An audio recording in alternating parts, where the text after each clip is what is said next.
Over West Side, everybody know everybody, right? I got nothing but love in my heart for West Side niggas, nothing but love. Live from Detroit, live from Detroit, live yeah. Pink suits with hats to match, big crocodiles and Cadillacs. You looking for the fattest sacks? This is where it's at. Windows tinted, seats fully reclined. Keep the hands on the burner, cause niggas know that it's money on their mind. Yo, what up, though? It's your man Jay Johnson, aka the tinfoil you had Titan, aka the conspiracy realist, aka the technology snob, Steve Jobs Jr. Don't text him with your green bubbles, aka I only debate my equals, everybody else I teach. Also known as Juice, because all the hoes say J.U. Ice, Young Caesar, because you know you can't roam without me. Mister, if you don't like me, fight me. I got kicked out of Noah's Ark because they couldn't find another animal just like me, aka where I want to go with this one. When you see me in a room with lions, Simba's dying. Come back later. Come back 15 minutes later. I'll have dinner frying. I am the best there is, the best there was, and the best there ever will be. I was trying to think of the Miles Davis one, but that shit was escaping me. You feel me? We've been doing it for a long time. What up? What up, though? It's your man Dame Gone Wild, the West Side landlord, the pride of PA, High Chief Dame Don't Fuck Around, the liquor store legend, the corner store conquistador, your mama's favorite Dame, and the David Ruffin of the Shop Talk Podcast, because you know who the fuck they came to see. Not you, Otis. It's no better than these 4 letters. Thank God for Dame. And if you speaking on Dame, you better say it nice. And if you don't put the boss in front, then bitch, you not saying it right. It's the Honorable Judge Boss Dame and this bitch all rise. I am a motherfucking black belt, and it's time for the Kumite. Let's go. Yo, welcome back. Shop Talk Podcast, episode 462. On you hoes. 462, back again. Back like I never left. Back like I never left. Marv won. Okay, Marv won. Yo, that shit's fire. It is. And that song old as hell. It is. He doesn't even perform it anymore. He should. He should. It's a good song. Yo, Marv really a legend, dog. I mean, he tells us that every time he rap. First ballot? For sure. But he is, though. Marv, like, he every 5 years, he just like, yeah, I think I'm gonna turn up on niggas again and just go on a flawless run. And I really enjoy him rapping. But I enjoy his rapping. I also enjoy his battle rapping. That's what I'm talking about, battle. And when he get into that bag, like when he feels like he has a point to prove to niggas, he's hard to beat. It's so good because he's such a grizzly veteran. You feel me? Like, I will walk you through this shit. Like, this is just so easy to me. You feel me? Like, I know the stage performance. I know my presence. I know how to deliver. Like, Marv is 100% a legend. And I will also embarrass you up here. First battle. It's not when I think of, like, I love battle rap. I know me and you both love battle rap. We've talked about that shit several times. When I think of niggas who I would not want to stand across the stage from and have to go 3 rounds with on some witty shit, Marv would probably be one of them niggas. You never gonna get like a walk in the park with that nigga. Yeah, Marv was great. How was your week, my brother? Well, week was cool. I do want to start off this shit with sending a shout out to my nigga Sean the Terrible. Sean, I've been talking to him all week. I'm not gonna put that brother's business out there, but Sean, we love you. We are praying for you. Get better. Get back out on these Twitter streets. I've only met one nigga more terrible than me on Twitter, and it was you. So we need you back out here, man. Just as fierce and grizzly, another grizzly veteran. Yeah, for sure. Just as fierce and terrible as you were. So speedy recovery, brother. Yeah, so the healing energy. Yeah.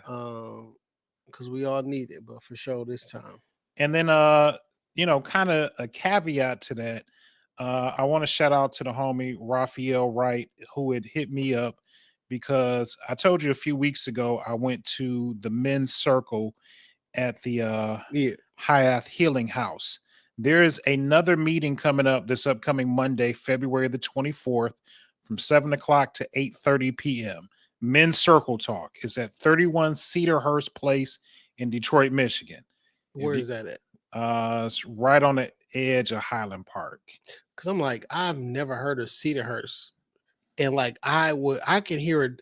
I know I'm like, when I hear a street, I can tell you what side of town it's on. Yeah. But that sounds like some shit that I never heard of. So that I was like, that gotta be somewhere east side or like Close to HP. Yeah, that makes sense. So if you get a chance, I talked to Rafa today.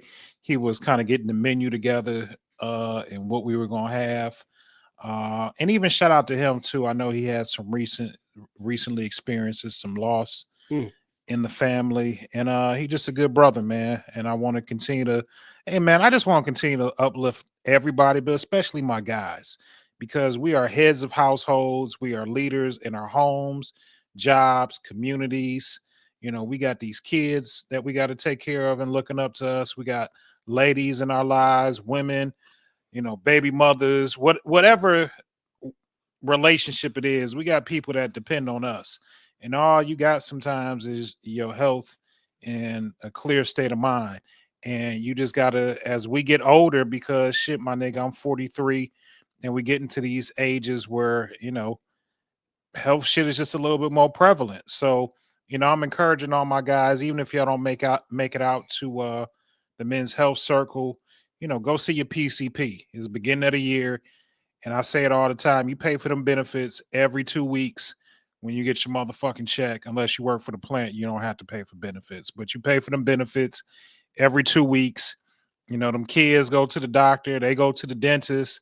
My nigga, go to the doctor, go to the dentist, get a checkup, get a physical, make sure, get all your blood work drawn, make sure you're taking your medication, eat a little bit healthier. I know it's hard. I mean, we got some delicious food spots here in Detroit, but eat a little bit healthier, my nigga. Get a salad every now and again. Eat some leafy green. You know what I'm saying? Take care of yourself. Don't buy gas station dick pills. Man, Don't use honey packs. Man, that salad y'all niggas be getting at Coney and all these weak ass restaurants, that shit ain't really That's not a salad. That shit ain't salad, nigga. Eat some greens, eat some kale, eat some broccoli at the crib or some shit. The salad at the Coney is a chicken pita that they opened up. Shit, even at these regular little restaurants, that shit don't be real salad, dog. I feel you. And especially when you put that nasty ass ranch all over it and all that. I hate ranch, but like once you put all that shit what do on you put there, on your salads? I only eat salad if it's with Italian dressing. Okay. But it's a very specific Italian dressing. Okay. It's Olive Garden Italian dressing. I mean, I didn't even. What's so crazy? I didn't even like salad until that one. It's a good ass salad. I'm like, that shit never, because I don't like salad dressing. So I'm like, when I eat a salad, it's not good. It's dry. It's just a dry ass, or it's like it's not a thing. But like years and years ago, somehow somebody convinced me to put that shit on there, and I was like, all right. And I'm like, oh, that shit good. So I'm like, oh, I like Italian dressing. So I bought some Italian dressing and I'm like, no, this not the same. I feel you. Like it's every once in a while somebody got a good one. So I had an idea I was gonna ask you about. I was like, man, me and this nigga Jay been talking about a tour of Italy. We should put some motherfucking mics on and do the show at Olive Garden. I mean, the like, I don't know if y'all know this, right? I'm not even gonna tell y'all, but the same setup that we record on right now, we can 100% record it. I was just thinking, like, man, we should just go to Olive Garden. I mean, I can write that shit off too. Yeah, it's a business expense. You feel me? I mean, we should do that soon. Yeah, I don't care. Shit, low key, we can. All these episodes could low key be anywhere. Technology. I was just thinking Olive Garden specifically because I could go for soup, salad, and breadsticks, and a motherfucking tour of Italy, and some raspberry lemonade. Man, since the last time I mentioned that shit on the pod, I have 100% got me a carry out for a tour of Italy. I like, because I was thinking about it. It's a value, my nigga. 100%, dog. It's a fucking value. Because, like, why not? You know, I'm so sick, and I don't know if I want to go into a rant, but like we done really made like affordable dining, like beneath us. Fam, we have the $200 date conversation has gotten all these regular restaurants out the paint, and I'm sick about it. Why is Ruby Tuesday gone? Like, what? Ruby Tuesday wasn't really that good. Is any of this shit really that? All this shit's the same. But I was a little upset. You know, what was it? Chili's, Fridays, Applebee's is still around. It's a few of them. There's still some Applebee's. What's the other one? I think Chili's is a lot of them are closing up and wrapping up. Shit, Red Lobster. Red Lobster. Shout out to the young black dog who the new CEO over there. Let me tell you something, my nigga. One day I was dating this young lady. She decided that she was gonna take me out for dinner. And when we pulled up to Red Lobster, I was pleased than a motherfucker. Shout out to that Red Lobster on Telegraph Road. You feel me? Boy, next to Cirilla's? Man. Priscilla's at the time. Yes, it was Priscilla's. You know, then they just changed their name. Like, nigga, that's the same lettering, everything. Like this. They literally just changed one letter. Yeah. My young ass used to be up in Priscilla's, dog. Me and my girlfriend at the time. Man, when I think about my girlfriend at the time was a virgin. You feel me? Y'all up in the sex shop. But she was the freakiest virgin in the history of virgins, okay? We was in that motherfucker all the time, dog. Like the type of I'm shit, sure she wasn't a virgin much longer after no. after young Jay Johnson met her. No, I'm not gonna talk about this on this pod, but like I think we've talked about it maybe on a Cheyenne pod. What views from the thick episode? But like the type of shit we was on before we was actually having sex, it's pretty wild, actually. Okay. Like you did what before what? You want to do a Dame After Dark? That shit is so crazy, dog. You want to do a Dame After Dark? I feel like I need to resurrect it. I mean, I had a guest on Dame After Dark, and I've been seeing her on the socials lately, and she looks rather tasty. I would like to sit back down and talk to her. What happened the first time? I mean, she just looked good, and we had a good conversation. No follow I'll plead the fifth. I mean, shit. I guess I was asking, but I really wasn't like asking. I was thinking, like, you know, yeah, that's the best time. We've kept in touch because you can call a couple days later, like, hey, the episode's been out. You know, how's it been the feedback? How you been? Sure, you got like a made-in reason to talk to her again. Hey, man, I'm. We've had some amazing guests on Shop Talk and Dame After Dark, Yeah, and you know, the guest Rolodex is full. It's full of amazing people. Man, I'm not even gonna go here. Yeah, we here now, niggas. It's share time. Nope. It's share time, Jason. But which guest you had sex with? I don't know. I'm not sure. None, actually. This is bad. Anywho, what else, man? It's been cold than a motherfucker, dog. It's cold as shit outside. Man, it didn't snow. Like, it really snowed in the last week. Like, actual snow that I had to go out there and, like, maneuver through and move out. So, man, you know, as fate would have it, I think I talked about it earlier. My son, you know, going through a little rough patch, and the nigga been avoiding me, more or less, you know, not wanting to deal with dad and what the fuck I got to say. And as fate would have it, his car went down and he needed a ride to and from work. And who had to get the call to come get him but dear old dad? And we've been kicking it real tough the last couple of days because of the weather. Yeah. You know what I'm saying? Like his aunt didn't want to drive, his mom and his aunt didn't want to drive out there to get him from work. So, you know, I threw on the 4x4 and I made sure he got to work and got home because you can't let a little bit of snow stop the money. He a driver for Amazon. He told me one day he had 153 stops in one shift. I said, that's fucking crazy. Amazon is the new. I mean, they all on the same route. It's not like when I was on the west side, they went to the east side. Still, like they put them on the same route. Still having to drop off 153 stops in a day is a lot. Is it? He worked 8 hours, right? Like no, they work till they done. Oh, well, you know. Now if you get it done in 8 hours, cool. But if you get done early, then you got to go save another nigga. You got to do rescue. All right. I mean, I don't know. For me, I ain't never worked a manual labor job in my life. I ain't never lifted up shit in order to get a check. I ain't never. I mean, that's typical for you, which is why we give you so much shit about you doing anything physical. Yeah, nigga, I'm gonna ride the top rope. I'm gonna flip it, do it, back flip it. No, nigga, It doesn't mean I'm not athletic, nigga. No one ever said anyway. We're not going to this. Because you know you're gonna take me there. I don't feel like hearing all the fucking lies and all this whining and shit. You feel me? So why is it just because you haven't seen it? No one has seen it. There's nothing about you that's athletic.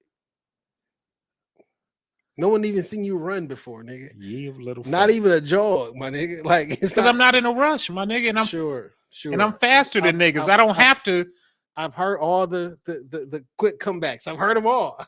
This is not a thing. I forgot what we was just. We talking about that weather. It's cold as fuck outside. Yeah, I don't understand. And the snow is brutal. Maybe that's just me. And I thought about our episode last week, which was a pretty cool episode. I think the acts of service shit is real. Like when somebody asks me to like help them for something, like if I can actually do it, like I'm going to do it. Did you help somebody shovel their snow? No. Okay. No one asked. I thought about offering help, but I was like, nah. And it was, but I'm like, nah. I got a electric snow shovel. You feel me? In a long as big as your driveway is, nigga, you need like a snow blower. I mean, that's basically what it is. It's a snow blower. No, on like a stick. you need like the bitch that got both handles. You need an industrial size boy. But that should get the job done. It's you just and it do the snow, and I can get all the way till the street to Walker Street, and that one I shovel. So like the edge of the driveway and like them joints, but everything else, that big ass orange ass cable be out the backyard. I mean, out from the garage. Yeah, but it's been so fucking cold, man. The other day I had to get up to make sure the heat was still on, because I wasn't before. We was talking about this shit like it was gonna be really cold, I like God. And as cold as it's been, it ain't been colder than it was a few weeks ago when that shit was like 16 below. Yeah. It ain't even been that cold. Yeah. It's cold as fuck, man. And like a typical Detroit nigga, and man, I don't know how many more winters I can take of this shit. Well, man, it was so cold that a water main broke in Southwest Detroit and flooded Southwest, like in a mile radius. Like, yeah. They said that the goddamn pipe that broke was like 6 feet tall and like my cousin 6 feet wide. I mean, that's a giant pipe, but that which had been there since 1930 or something. So like we got to use out of that big ass pipe. But when I say it got flooded, I mean they had to send in rescue teams, divers to get people outside of their home, cars, and we're talking about how cold it was. So when the water flooded, then it froze. So cars up to like the driver's door and up, some of them damn near the whole entire thing like flooded, and it didn't like froze. Like that shit is crazy. However, Michigan Highway Safety whatever said they're gonna pay for all the damages. So they're gonna cover it. How you gonna cover my car? They said they're gonna pay for all the damages. Okay. Whatever you know what I'm saying? The host, they gonna cover it. I just want to see it. It's unfortunate because I know people that live in that area. Shit, the homie Cat down in Southwest. Damn. I haven't talked to him. I ain't seen him post nothing about it, so I hope he good. But man, that shit was bad. Yeah, it is. I the last time I saw water that high personally was 2014. August of 2014, we had what was that, 2015? I think it was 2015 actually. I had just got my Silverado, that white truck. I got rid of my Charger like a week and a half, 2 weeks before, and all that water was up to the driver's window. I remember that. I was leaving. My girlfriend stayed quite literally 5 minutes away. I'm like, all right, I'll be over there in a minute. It was raining when I got home from work, changed my clothes, blah, blah, blah. And like, I'll be over in a minute. It took me 48 minutes to get there. I'm like, this is crazy. And the water just wouldn't stop. And then I'm riding down Van Dyke and it's a pond. You feel me? And as I'm driving forward, I got enough momentum and like cars are behind me. And it's quite literally a pond. I recorded all these videos and I found them. I had uploaded them to my Google Drive at the time. I'm like, niggas not gonna believe this in the future when I say it. I remember right? that shit. And so I'm driving through the pond. I'm look over to the right, and it's a charger, and it's damn near completely covered in water. I'm like, that would have been me. So I'm like, all right, cool though. But because I'm moving the water, the exhaust sits up. So I'm like, man, this is great. I look up and it's a fucking semi coming this way, but it got water. Like, oh shit. But I made it through. But I've never had seen that much water before, and that was in the summertime though. Then his wife had got stuck over there in that parking lot, in like the Walmart parking lot or whatever. Yeah. And they had to send somebody on a canoe to go get them. Like a real thing. I remember I had my expedition at the time, and I remember like driving on people's lawns because the streets were like so full of water you couldn't make it through. Can't imagine that. And it being freezing water. So you can't even come out the house because one, you go into that goddamn water, you're not coming back out. It's too cold. Yeah. It's quite literally too cold. Yeah, it's tough, man. So prayers to Southwest Detroit. Southwest, man. You know, I heard I seen chat on the internet. There's that was a ploy to flush people out. Niggas be talking for ice. No, nigga, that was just ice. It was a ploy to flush niggas out so ice can come scoop them up. Niggas been living in the city long enough to know every fucking year one of these water mains is bursting.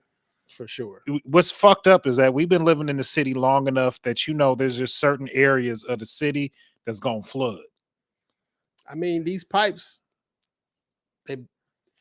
like if it's been down there for damn near 100 years, freezing, unthawing, freezing, unthawing, freezing, unthawing, and expanding, like, dog, we got the value out of that motherfucking pipe. You feel me? Because like you don't just I'm gonna tear up this entire neighborhood, just to update some shit. You feel me? Because we feel. Why would I?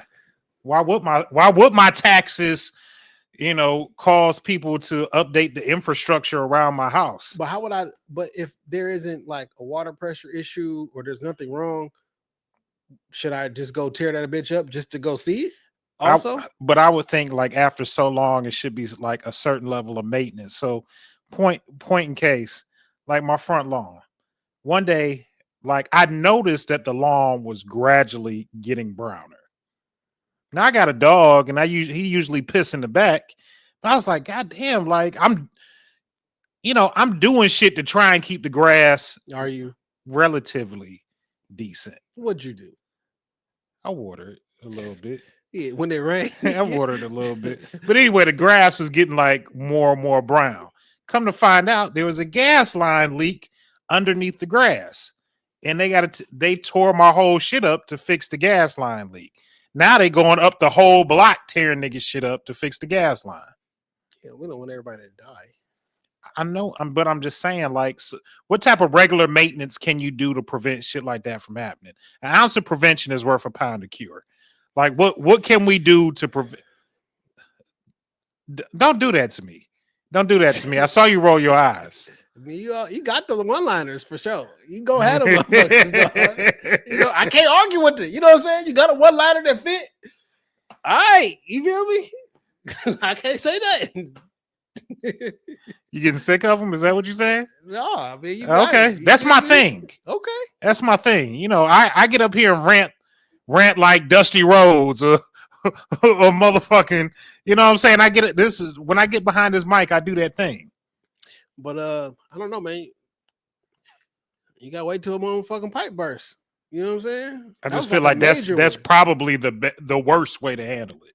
I don't know else how you would though. You know what I'm saying? It's like a big ass metal or steel or whatever the fuck is made out of pipe. Like, I mean, like, other than weather doing it, like, why would the pipe just bust? You know what I'm saying? Because they old. Ain't shit but water going through that motherfucker. You know what I'm saying? Like, It's probably more than water. Niggas Well, I mean, flushing all sewage type of and stupid shit. shit down. It's more than just water. yeah, I mean that's a giant fucking. I mean the fucking pipe 6x6. You feel me? It's like you walk through that bitch standing up. Like that's a giant fucking pipe. It is. I don't know. I just feel like maybe there should be a better way. Maybe I should talk to the mayor or somebody. Talk to my city council. Yeah, maybe. Maybe. Or you talk to somebody who works for the water department. Like my father. Yeah, your dad can put me in touch with somebody. Yeah. I'm sure he can. Mm-hmm. How's he doing these days? Man, he doing cool, man. That's what's up. Yeah, he doing good. Speaking of Detroit, and your mayor and everything. Hey man, the race for mayor is going to heat up around this bitch. You have 8 people currently have put in their bid for mayor, and they have up until April the 25th to get on the ballot or something like that. Okay. Do you know who these 8 people are? Because I only know 2, maybe 3 tops. Yeah, I know who some of these people are. I'm about to bring up the list, and I'm gonna do my best to have all of them come and sit down on the pod, or us go to them. There's one I don't think gonna talk to us at all. Why? Who? He don't really do. It's hard to get him down for interviews. I've had people I know try and interview him before, and that nigga. Well, I think was he running for mayor before? No, but it was. I think if you're not running for mayor, it probably should be easy for me to get a sit down. You got office hours, don't you? 9 to 5. No, I think when you're running for mayor, you're trying to get in front of everybody that you get, everybody you possibly can, and that's the best time to get somebody on when they need in front of that primary, and you know they want to sit down with anybody, especially if they lose it in the polls. They need to get. So well, hey man, I'm down to interview anybody that's running for mayor. So right now, we got Mary Sheffield, Santel Jenkins, Jonathan Barlow, Solomon Kinlock, Todd Perkins, Fred Durrell III, Joel Hashim, and Joe Tate. Mary Sheffield, who is currently the city council president, coming from a very established family inside of the city of Detroit. Yeah. From Horace Sheffield, one of the mega churches. I don't know if it's a mega church, but I mean he's his big. Yeah, he has a name, Reverend Horace Sheffield. Reverend Horace Sheffield for sure.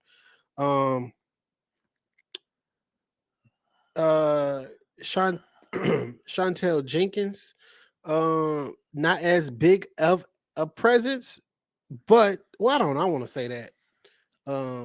What is she over, or what? Because she's in some type of political role right now.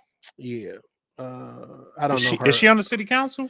I don't know her official title, honestly. Okay.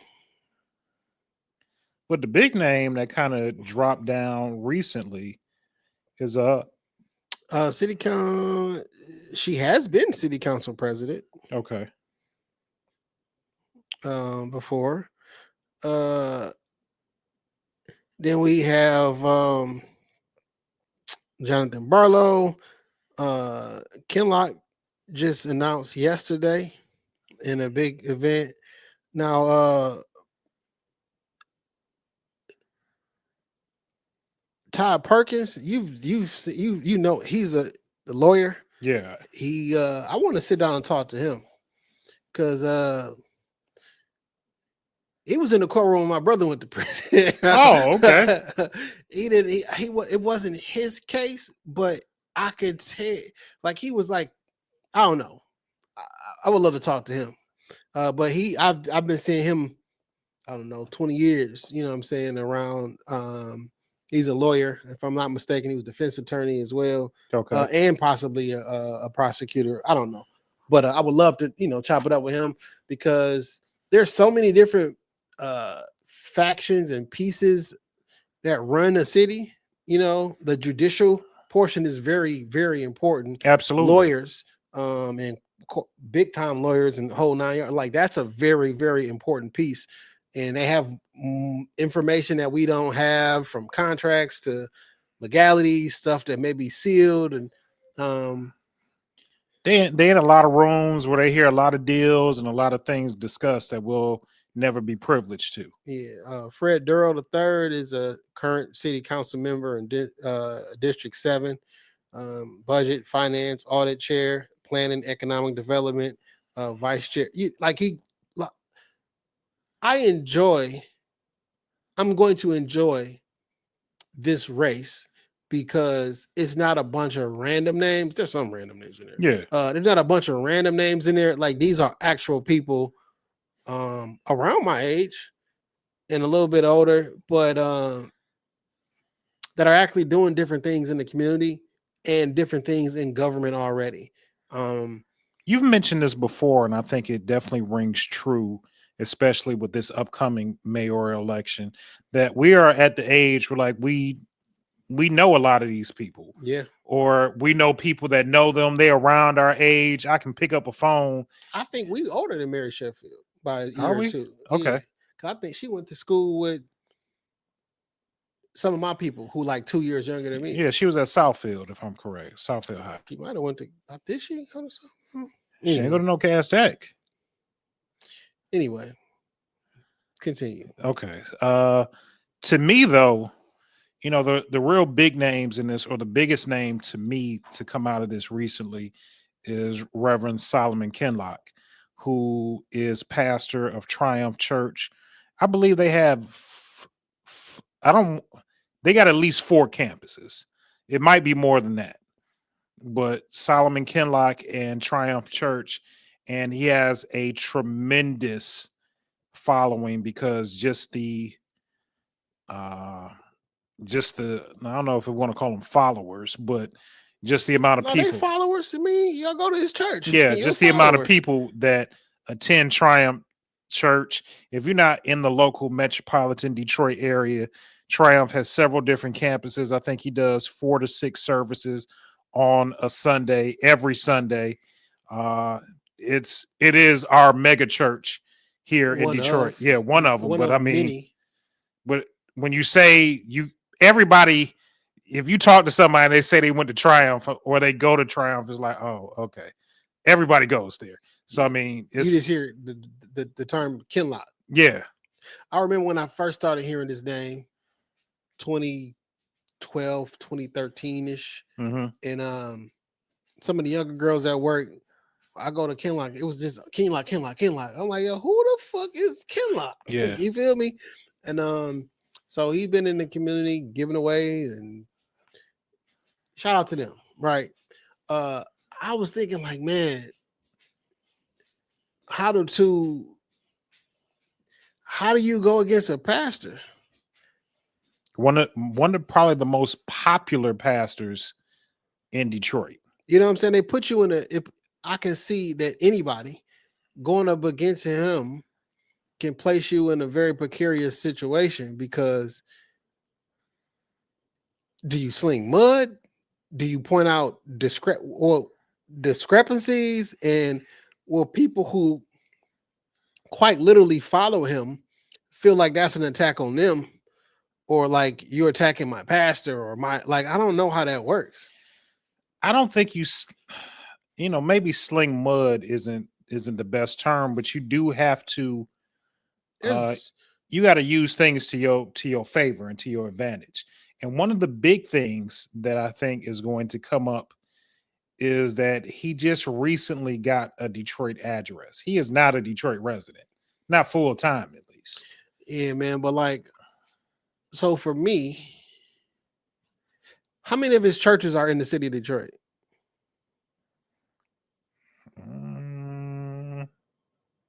I'm not sure. Let me pull up Triumph Church campuses. Because it was my argument that if you have a business in a particular city, you should be able to vote in that city. Why? What's your thinking behind that? So while the studio was open, I'm paying taxes and I have a vested interest in the city of Oak Park, of how things, because that's where my business is located. Okay. Right. And I have a vested interest in what happens in that city with different ordinances, because I spend a large amount of time there and a large amount of money there. Possibly I got more invested into somebody who just lived down the street. You feel me? Like you live there, but I also pay taxes and do everything there. I think I should just get one vote. You feel me? But like, why shouldn't I be able to vote here? Okay. I guess that's fair. I care about the city services. I care about who's in control, what kind of laws y'all gonna be doing or what have you. I think you like how many votes can you have though? Because like you live in a city and you work or have a business in another one. I'm like, well, I got opinions on both because I live here, so I care about what happens and I have a vested interest of what happens where I live at. But I do have a vested interest in, like, so if I have a business in the city of Detroit and I employ people in the city of Detroit who also pay into the tax base, like I'm paying taxes to the city of Detroit. You know what I'm saying? Like I care. You feel me? Or you should care. And I think that your voice is important. It is. I agree. I just didn't understand the logic behind it when you first said it. So Triumph has 6 campuses in total, 2 being in Detroit. There's one on Joy Road. Joy Road what? 15801 Joy Road, 48228. That's my zip code. No. 15. So my address was 80. I was in the 8600 block of Plainview. Cody was 18445 Cathedral. So it's in between Evergreen and Southfield Road then. So let's see. Prevost. Okay. And is in between Prevost and Mansfield. Okay. Yeah, I know what that's. So it's right in the middle of the hood. Yeah. So that one is in Detroit. There's also another campus in Detroit on East Grand Boulevard. So I mean, he in the city. So like I got a vested interest. My congregation is in the city. I'm in the city. I spend time like you connected. Everybody that comes inside, not everybody, because I can't control where people live at, but like I'm fairly sure the large majority of the people that go to the spot on Joy Road probably live in Joy Road in the city. Yeah, because why wouldn't I go to a church in my like if that's in my hood? Why wouldn't I go to a church in my community? Why would I be driving out here from Westland to go to Joy Road, Mansfield? And there's a location in somewhere in Westland. Yeah. Hold on. Man, you think it's an unfair advantage if you have? Well, I won't say unfair. How big of an advantage it is? Northville, that's where you got one at. How big of an advantage do you think it is to have 6 locations where you can basically preach to the choir from now until then? I think you definitely got a leg up in campaigning, but other than just preaching to your choir and constituents, you can shut everybody else out because you can't come here and campaign. You can't come to Triumph, and Mary Sheffield can't come to Triumph and campaign and talk to the crowd because it's my church. You think he would do that? Why wouldn't I do it? How do you think that would look, man of God? It looks like the Lord wants me to win. That's what it looked like. How can, like, in all honesty, if I am running a campaign to be the nigga, boy just ran for city school board. Mm-hmm. You think he letting somebody else come to his church and campaign for the seat that he is running for? I think that if somebody asks him, he will allow them to do that. I don't. I mean, while he was on our platform, he actually gave a shout out and said, if you don't vote for me, vote for these 3 people. He said that out of his own mouth. He did. So like, I think from talking to him and quote unquote knowing him, I think if one of them candidates that he mess with or he thinks would still be a good fit asks if they can speak at his church, I think he probably would. I don't think, niggas like to say it's chess, not checkers.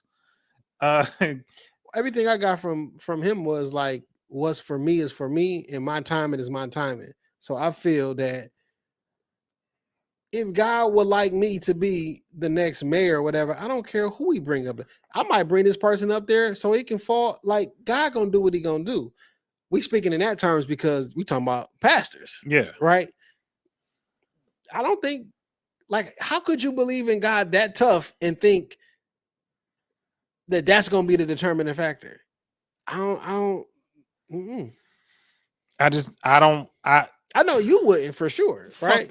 No, I wouldn't. But I get the impression that if somebody asked him, he would say, yeah. Kenlock. I could be wrong. I'm talking about boy. Oh, boy. Yeah, boy, yes. Because that's what I'm talking about. When you like when you use the boy example, I'm like, well, shit, when we was on our platform, he said these three people are really, really good. And if you don't vote for me, vote for them. Because, Boyd is a different type of pastor than Kenlock. And not to say that he's not a powerful speaker or he's not as, impactful, but I can go to church on Sunday, walk up to I went to Boyd's church. I went to the Ark. I haven't. And you promised that you was gonna go. You promised that you was gonna go. Let me convict you, brother. Let me convict you, brother. Stop Jason. Pointing at me. And second, I didn't promise anything, but I am going to go. Okay. So I went to the Ark, and after service, I walked up on Boyd. You walked up to Boyd. Oh, well, I don't, because you said it like I walked up on him. Like you probably walked up to him. Like I tried to run his pockets in the pool. No, I approached him. I was able to talk to him, his wife, who I went to high school with. Like it's a different connection. Mm-hmm. If you go to Triumph on Sunday, you ain't gonna get within 5 feet of Kenlock. I've never been to Triumph. I got caught up at Triumph one time. I definitely know he's not coming on our pod. If that was the person you was talking to, absolutely, yeah, he's definitely not absolutely.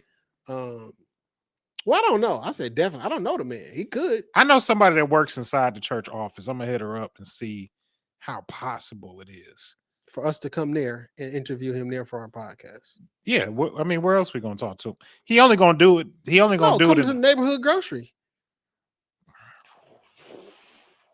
Because that's where I want to. If I'm interviewing any of these political candidates who want to be the mayor of Detroit, come to the neighborhood. Come to neighborhood grocery. Because why? Because why not? I mean, it makes sense. I don't want to be on your home turf to make you feel super duper comfortable. And why wouldn't you feel comfortable in neighborhood grocery? So, I mean, you are trying to be the mayor of all of Detroit. And because I got questions, what do you do? How do you help somebody like Pharaoh? You feel me? We need this. We need more grocery stores in the city. We need a bunch. We need a bunch more. And to be perfectly honest, we need them in that same type of setup. Yeah. Community based. We need a grocery store on Joy Road. We used to have the Spartan store that burnt down, but those are like, we need actual fresh vegetables and I would like to see them black owned. I don't care who owns them. I would like to see them black owned. I would like them seeing black owned, but if that's what you want to do, do it. But I need grocery stores with real food. I don't want my people or these people are people in a food desert. My people deserve more than just packed noodles. And we don't want that animal flesh that's been out there and that y'all spraying different colors and being in soiled meat out there, like some of these not black owned grocery stores are doing. Like they taking stuff off the shelf that was supposed to be 2 weeks ago and y'all just repackaging it and putting another ethical. We want them to be ethical. You know what I'm saying? So checks and balances. I got questions about I think we could definitely get Mary Sheffield. I mean, I've seen her out in the community, and I know that if you make the right calls, she show up for Tommy every year at his barbershop when he do his back to school thing. But I do got questions, man. What can we do about these gas stations who have clerks that are come behind from a bulletproof glass and run and try to shoot somebody for stealing something out of their store? Fam, you the aggressor. Yeah. The wages of sin is death, by God, like not you. You Not by somebody. Ali. I get it. You upset. You frustrated. Somebody stole something out your pocket. You do not have the power to go kill somebody and get away with it. And after so many times, what do we do? What's the solution? What Yeah. can we what is the solution when this location keeps having people killed? Do we shut down the gas station? What can we do to, because that Project Greenlight shit, I don't feel is like, I don't know, fully effective in deterring that type of shit from happening. No, it ain't determined. I mean, that's a racket within itself, in my opinion, because you got to pay money to be in the program, and them cameras cost, and there's a monthly fee, and like you paying for protection. It's a protection racket. It's some would say Paying for protection from the police, it's crazy. your local police. It's crazy. Same niggas that'll come up there, sit in your parking lot, running people's plates, fuck with them. You gotta pay. You gotta pay for, like, nigga. You might as well have private security. Man, it's a lot. I'd rather pay Zeke in New Era, Detroit to come out. And they do it for free. But you know, there's a lot of questions. I would love. I'm going to love. I'm gonna reach out to each of them to see if they'll sit down with us, talk about who they are, what their platform is, what they think they can do. But I'll be honest with you, this ain't my fight. You're not even a Detroit resident. I've been out of Detroit for 5 years now. You feel me? And a lot of the people who be making all the comments and questions and things online, I'm from there. Y'all from there. Y'all spend time there. We spend time there. You ain't got no vote. Come talk to the West Side landlord. You ain't got no I'm vote. still in the city. I ain't going nowhere. And it's a responsibility for the politicians, of course. But I want to hear some of these politicians challenge some of the residents too. This ain't gonna be on a one-way street. I don't think it should be a one-way street. You keep telling me what I should do. Well, what you doing as well? Are you taking your garbage can in? Are you making things safer? Like, are you running down? Are you doing 40 and 50 down these residential streets? Y'all hate all the speed bumps that's everywhere? Well, stop driving 60 miles an hour throughout the streets. Hey, my nigga. Make our streets safe. I am a fan of the speed bumps. Call the police when some shit happening. No snitching. Get these niggas off the street, dog. I'm a fan of the speed bumps. I called the police yesterday. Good. Because I saw somebody hurt laying in the street. And I saw a car. I was on 6 Mile. I saw a woman laying in the middle of 6 Mile with her, who I would think are her 3 children around her, because it looks like she may have gotten hit walking across the street. And I saw people driving around her and these kids. I pulled over into the CVS and called the police. People, at some point pulled the kids out of the street, but this woman's body was laying there until police and EMS showed up. Man, that's tough. So now, thankfully, it was in an area where the police are always around. They were out there very quickly. But no, man, I wholeheartedly agree with you. Because it's not just a give, it's a give and take. If you want your neighborhoods to look beautiful, well, you got to keep up your home, the outside appearance. Are you cutting the grass? Are you cutting the hedges? Or, is your shit overgrown in the backyard? Because that's all a part of maintaining what we all want. So is your dog put up? You feel me? Like Detroit has so many roaming animals. And why you think niggas, black and brown, is the only ones with pit bulls?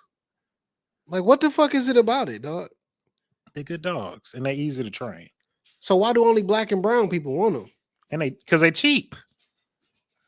They inexpensive to get. I mean, nigga, I bought a pit bull for $200.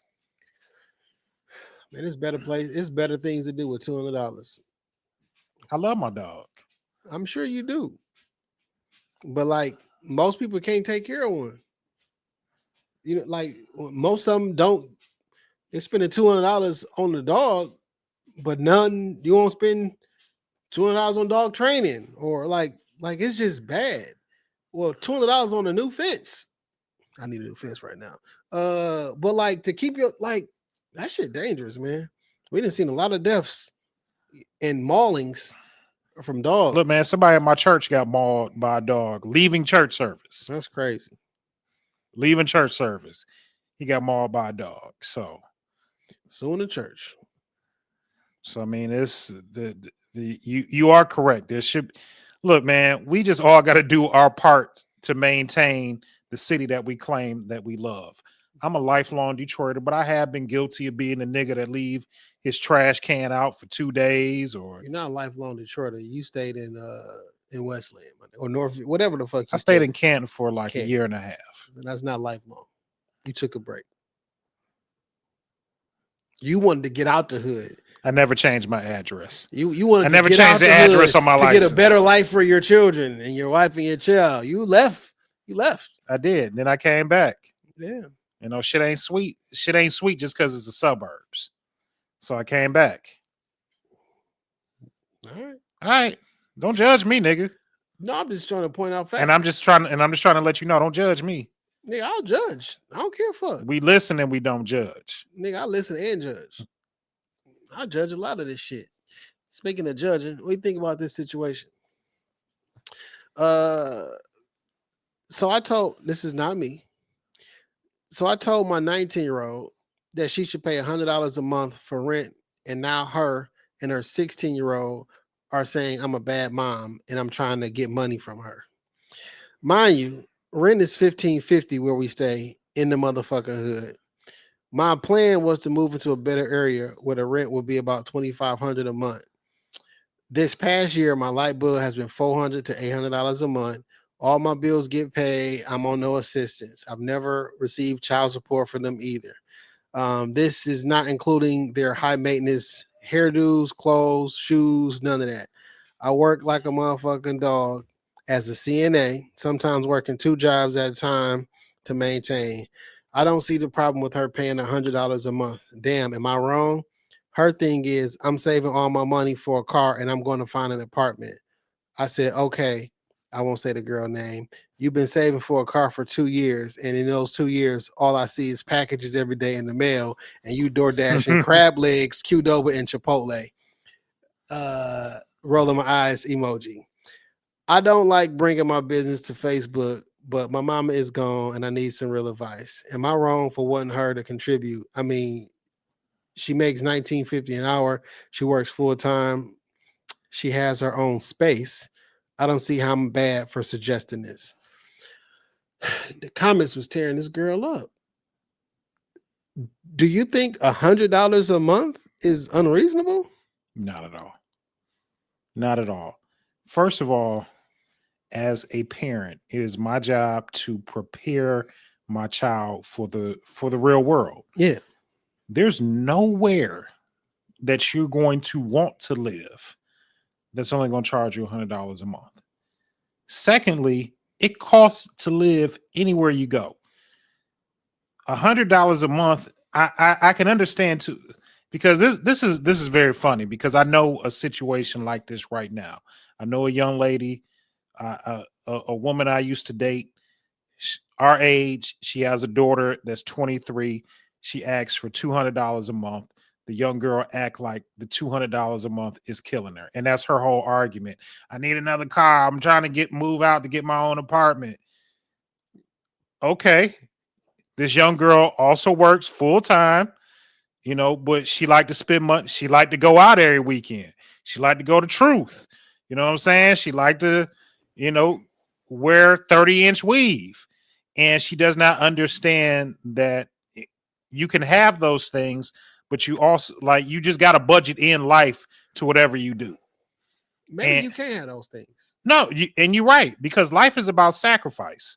Like maybe you can't have those things actually. And as an adult, there's a lot of shit that I want, but I got a $600 light bill last month. I got to pay my water bill was $150 last month because I had a leaky pipe in the city of Detroit. what do you think is more likely to happen? That 19-year-old gets pregnant, or that she finds a house and apartment first? Pregnant. You're 19. Pregnant. You fucking. Absolutely. So as a parent, clearly you're making poor decisions. The people was like, oh, that's what's wrong. That's what's wrong with black people. They keep kicking their kids out the house. Oh, ain't nobody saying you had to leave. And all this, they should be setting them up for this, whatever.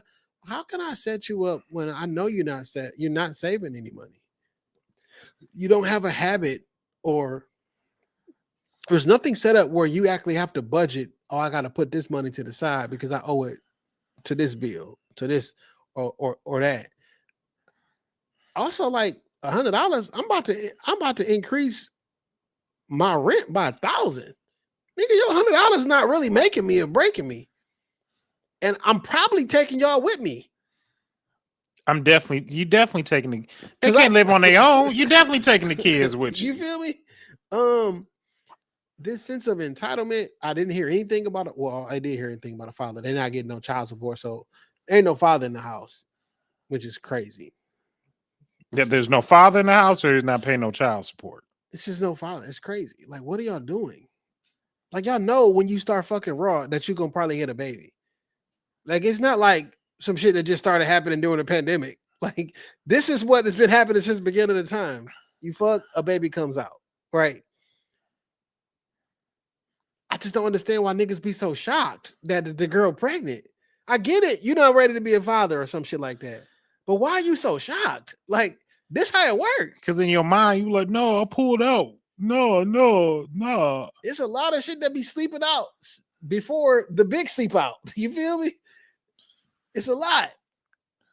But niggas be so surprised. Man, what you gonna do? What you mean what I'm gonna do? Like, about my body, my choice, right? I mean, that is the question. Like I think the my body, my choice is like, what you about to anyway.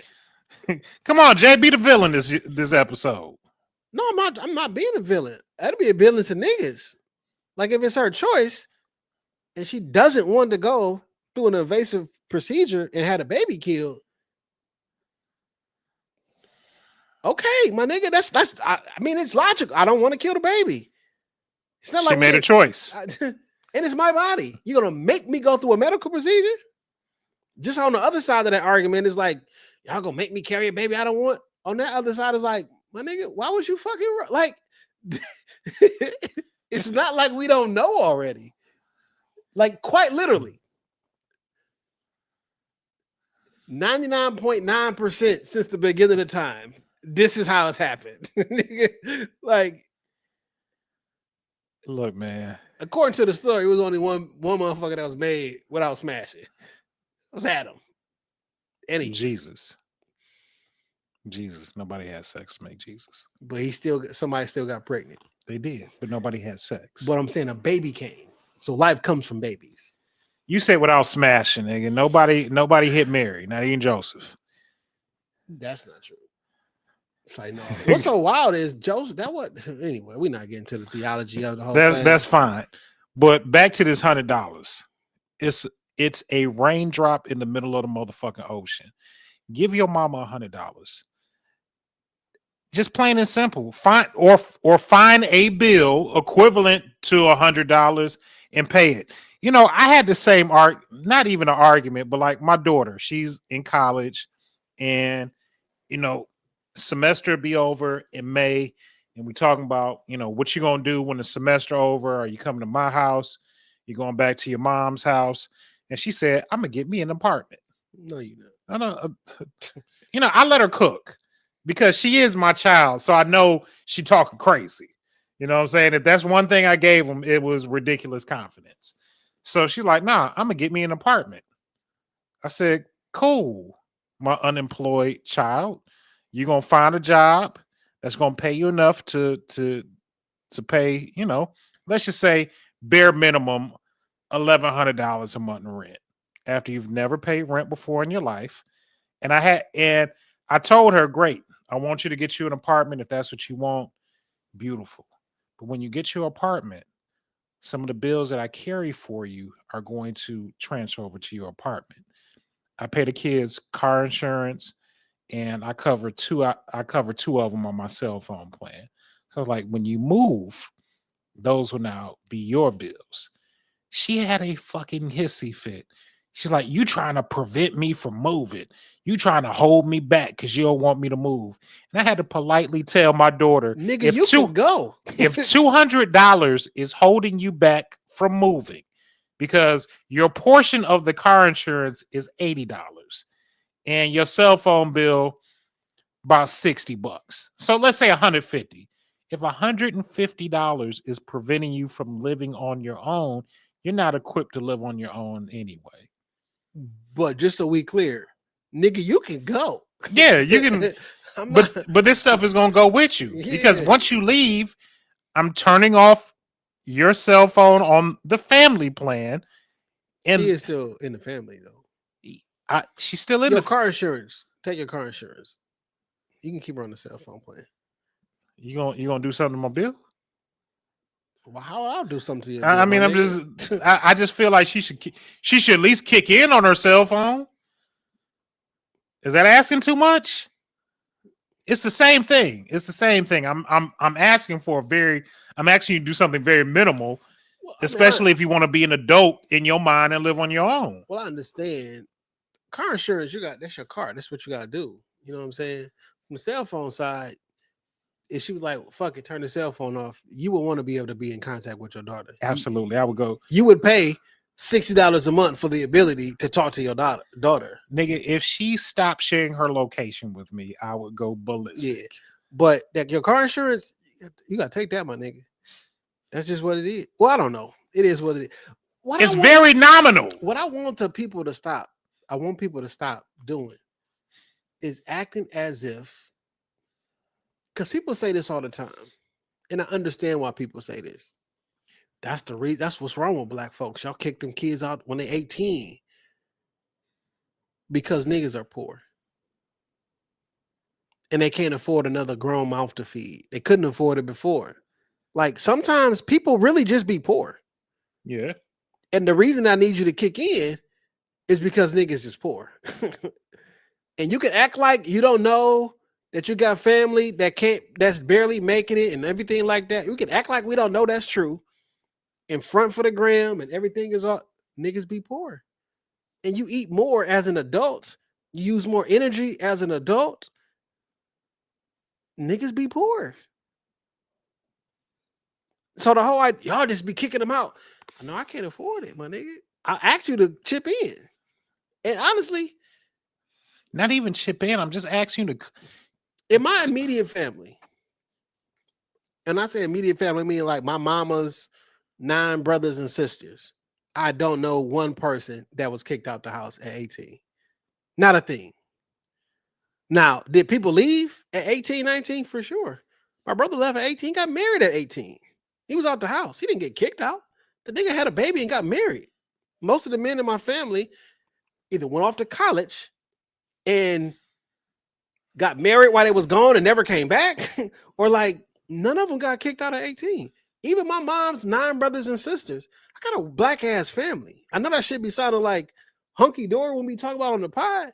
My family, it's family. It's just like everybody else's. Yeah, it's family. Whatever you can think about how your mind is like that too. That now I'm not saying that people are not forced out the house at 18. I'm not saying that that's not a thing, but the way that we say it like it's a given didn't happen in my family. And I don't got no rich family. It didn't happen in mine either. I left the house at 19, but like, didn't nobody say like you gotta, even though I was a terror, I will admit I was a terror to live with in my parents' house. Nobody put me out. Nobody said you had to go. And I think it's a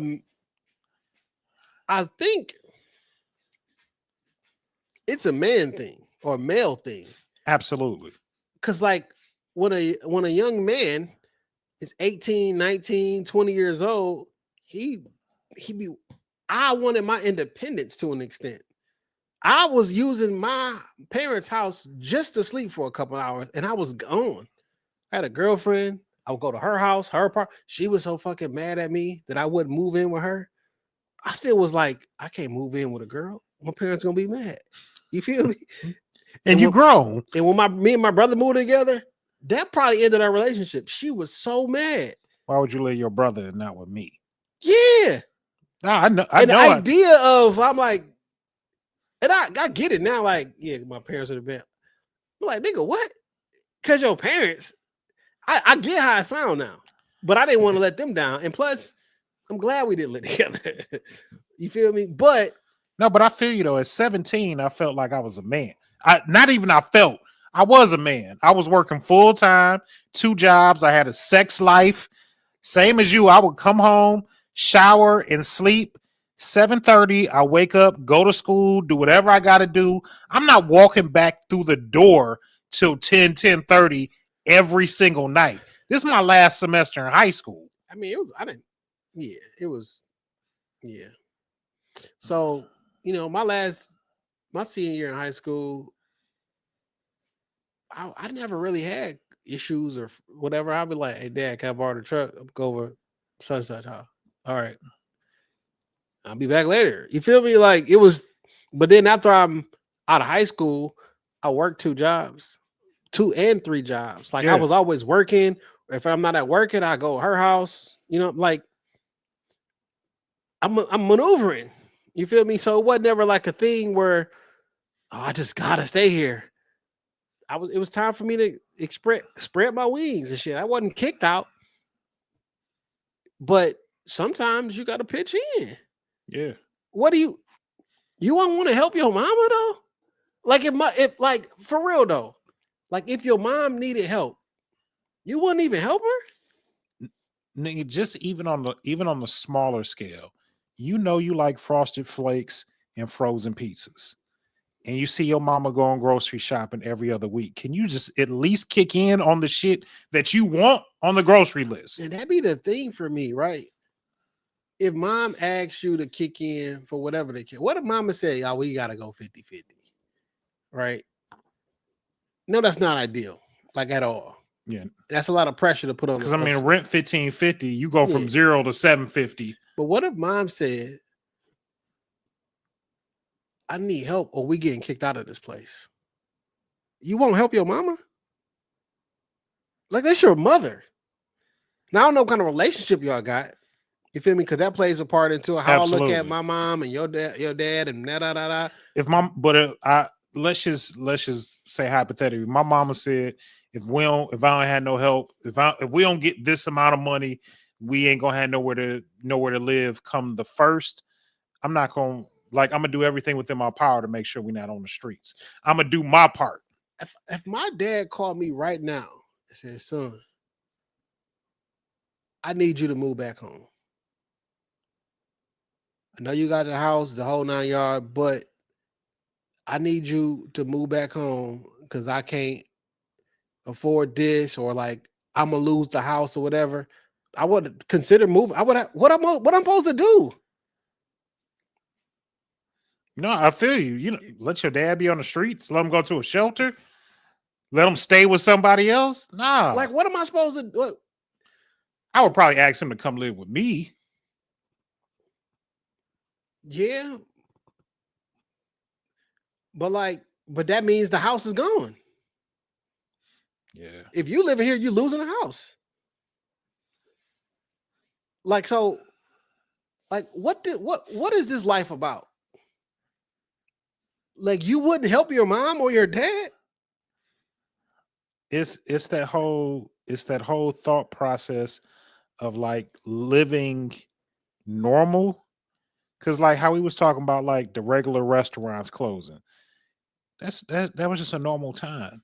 When we talking about living normal, like that is a thought process and a concept that a lot of people just can't wrap their head around.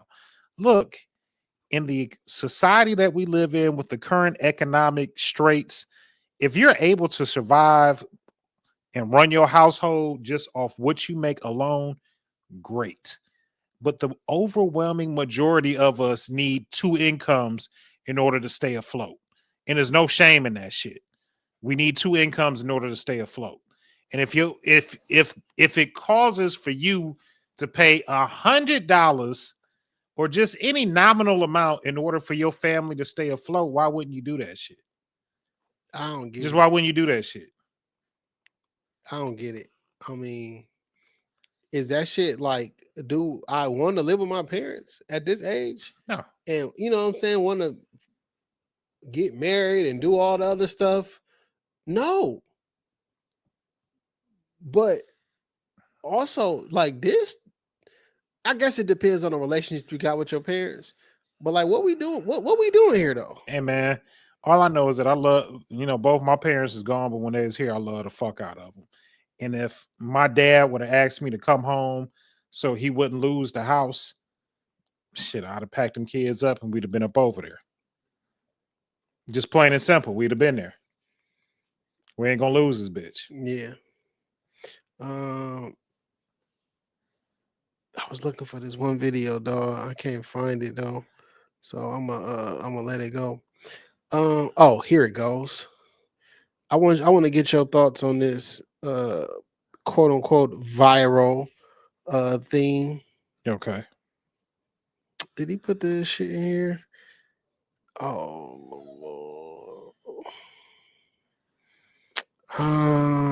damn, he didn't link it. I thought that was it.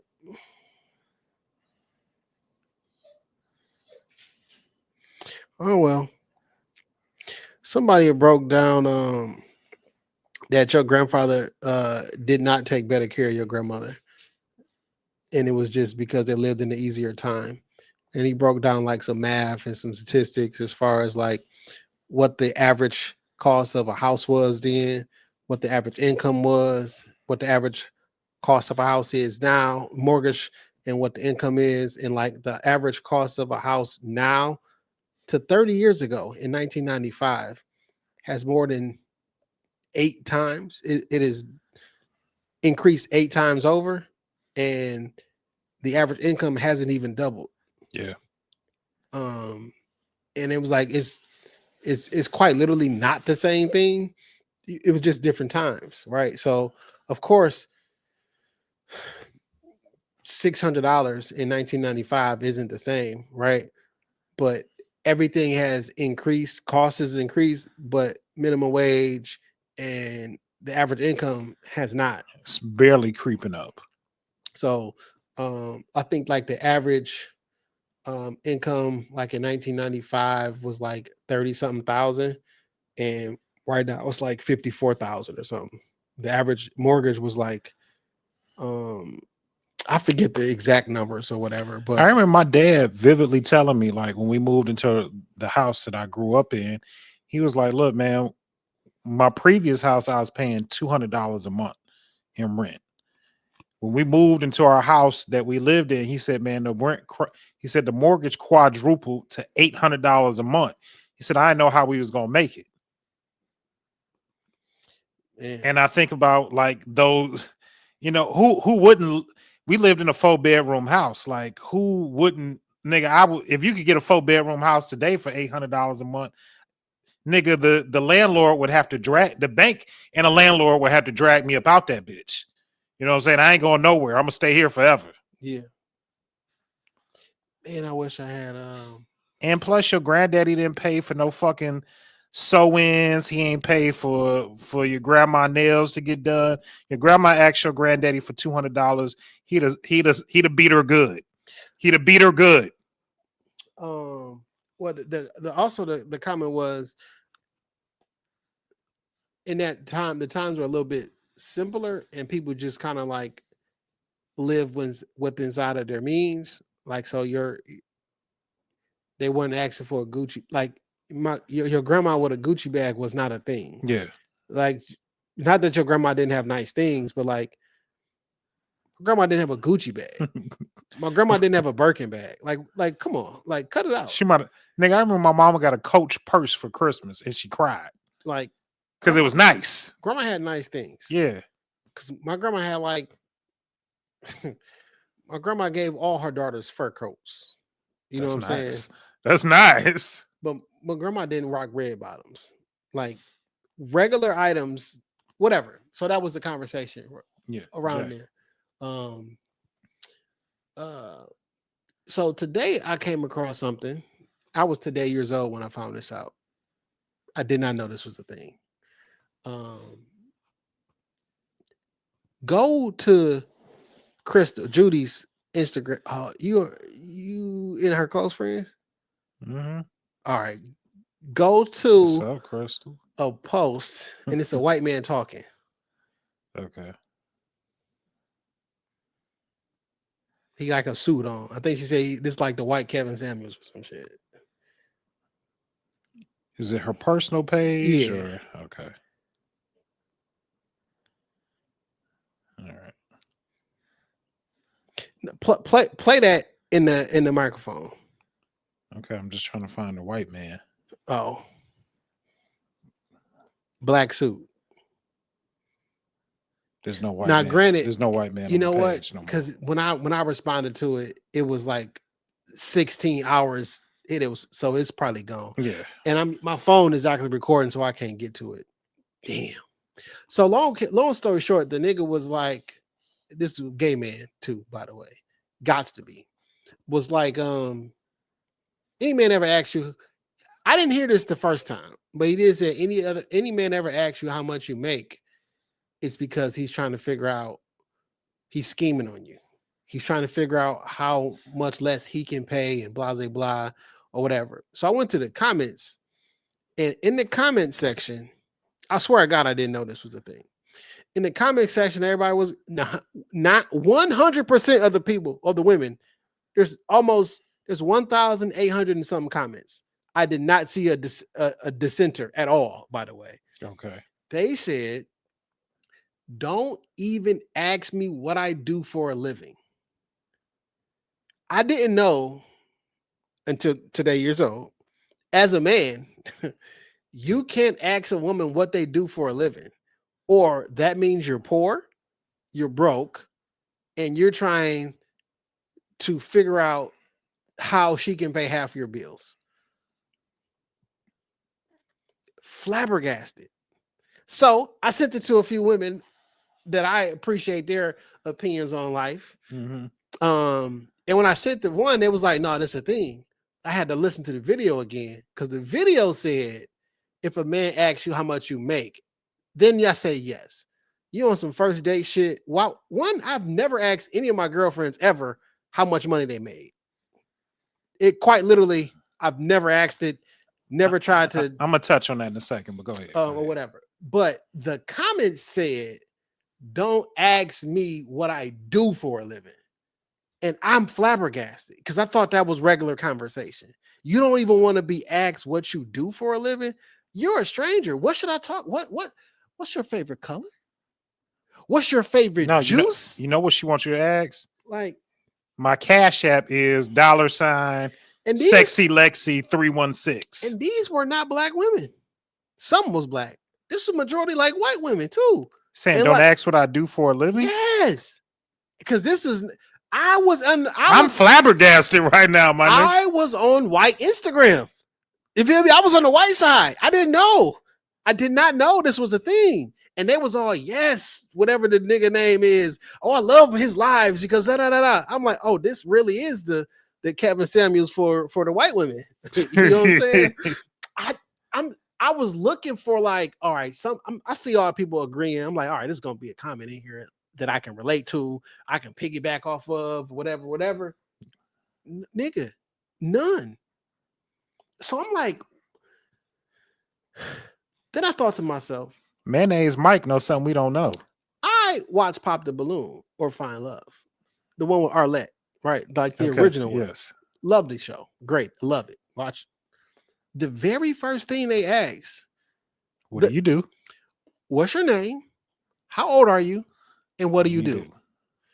When I look at Love is Blind on Netflix, my name is Josh. I'm 28. I'm a software developer. It's like name, age, location. Like that's the most basic comment, not even on dating. If you're at a mixer, you're at a networking event. You all y'all, these little networking events and black tech, Afro tech, all this shit. You go there, you say how old you are, where you from, and what you do. It is a basic level communication. Now, I have heard, because it sounds cool, it's a nice little one-liner. People want to know what you do so they can determine how they gonna treat you. That's what everything in life, right? Like, Motherfucker, I mean, I never see you again. I don't give a fuck. I'm like, that's pretty presumptuous of you thinking I'm trying to figure out how much you worth or blah, blah, blah on the first date so I can figure out how much I'm gonna pay. Nigga, I may never talk to you again. You talk about relationship. Probably won't talk to you again. You presuming a relationship on the first. One of them said like, and the dude was like, yo, if you can tell he's not loaded, if he's asking you what you do for a living, it's the third day. Oh, I didn't even know you had a job. What type of weird ass I didn't know you had a job. Dimensional, bizarro world are we living in? Maybe I'm gonna be single for the rest of my life. I don't know how. I don't know how to talk to women. If I find, now, I never say, where do you work? Because I'm not trying to get that specific. I don't need to know the name of your job. I would say, like, what do you do? What do you do? What do you do for work? Or what industry do you work because in? I'm literally just trying to make conversation. Well, you'd be like, oh, I'm a teacher. Oh, really? Man, two of my aunts were teachers. Education is really big in my family. Because it opens up the line for more communication. Oh, I'm so flabbergasted. I was shocked and appalled. Now, listeners, ladies, am I tripping? I was today years old. No, are we tripping? I was today years old. I didn't know. I just didn't know. I don't get it. I legit don't get it. The love connection from the 80s. My name is Paul. I'm a software. I'm a telephone. Like that's the basic. That's basic. And she would do the same thing. Now it's the thing where they're trying to figure out. I don't know why men ask. So I've been asked. Hey, look, my nigga, I don't want to date no broke ass bitch. I'm tired of poor hoes. If I'm dating, if I'm trying to take a person out on a date, I don't give a fuck what you do. I don't care how much money you have. I want to know about you. You know, that's funny that you, and this is where I was going to go with that, because so a woman recently had a conversation with me. Somebody I dated like in high school, Yeah. And she had reached back out to me, and she had reached out to me about something else, and we ended up talking, and she thought out loud or brought up the fact like why we never worked out or why I never saw her as a viable candidate. And she was talking about all these great things that she was educated. You know, I own my own house. I got my own business. Like, nigga, I make over $300,000 a year. Like, I'm a catch. And I was just like, all those things are good because you're an adult. You know, you should have a place to live and you should have a car and you should have gained some type of knowledge in whatever area. And it's good that you make a reasonable amount of money because, you know, you got your own lifestyle, you know, you have children, you know, all of those things. But like, I tried to explain to her, you're never going to share your income with me. Even if I got my own house too. No, I don't live in fucking Beverly Hills, Michigan, but I got a house. It's mine. I also have a vehicle. No, is it a 2025 Mercedes? No, but it get me where I need to go. It ain't loud as a motherfucker. It ain't breaking down. And like your money will never be my money. Yeah, it's never going to be my money. So it doesn't matter to me how much you make. But yes, I do want to know if you're gainfully employed. I want to know what you do for a living. Is it fun? Does it fulfill you? Was it worth you gaining all that? And now, if we at the same age, being 43, 44, single, looking for love, and you in a situation where like you're so set in your ways and so structured that it's probably not. If you leading with, hey, you leading with, hey, I make $300,000 a year. I'm a great cat. Don't you want me? No, a lot of niggas don't want that. I know that sounds crazy, right? No, it sounds realistic because like what am What am I supposed to do? Yeah, like that's cool. That's what you make, but like that ain't okay. Are you so? Are you going to give me some of the 300,000? Like Well, it's not even that, but like, that's your money. It's not my money. like, what does that have to do with me? Are you a good person? Are you fun to be around? Do I like you? You know what I'm saying? Are you gonna nag me to death? Are you gonna think that you can little nigga me because you got a couple dollars? Do you want to come live at Wayne Manor? Because I'm not moving in your house. Right. I'm not moving in with you. I think it's a bad idea for the. It's a terrible idea to move in with a woman. It's a terrible fucking idea. Let me. Fred is the only nigga I've ever heard that shit working out for. Well, no, one of my other homeboys. He already had his house. He sold his house. He moved in with his wife. But like, he can afford whatever he want to afford. Like if he need to leave, he'd be straight. I mean, it's been over 10 years now. I mean, like they in there. Yeah. But like, you don't owe me. But I mean, there is also because like, if I move into the house that say you grew up in or some shit, my nigga, this is always your house. And you like if somebody moved in the house I grew up in, if I'm still living there, my nigga, I've been here. If I never left 40 some odd years, you can move in, but this is my house. That's my room. That's my mama's room. That's like, hey, don't put that cup right there because we don't never put cups right there. You know why? Because my mama said so, and it's my mama's. This our house. Now it's not like an impossible task for that to work out, right? But if possible, it's probably best for y'all to move into a shared space that you can enjoy it together, where it's not like if you done live there 10 years, 20 years or some shit, nah. If you moved there 2-3 years ago, all right, you ain't got no, like, we gonna be married for a long time. So a 3-year head start ain't shit. But I just look at like for me, I've been in my house, the better part of 20 years. And I lived in that house with my wife or my ex-wife at one point. If a woman not gonna want to live there because like it's never her house. Now I know we would have to move somewhere else. Like, so for myself, I say this all the time. I really do mean this shit. Eat, drink, and be merry. I don't really give a fuck what you do to this motherfucker. Because every time I've lived with a woman, they have made the living space a lot more enjoyable than I had it.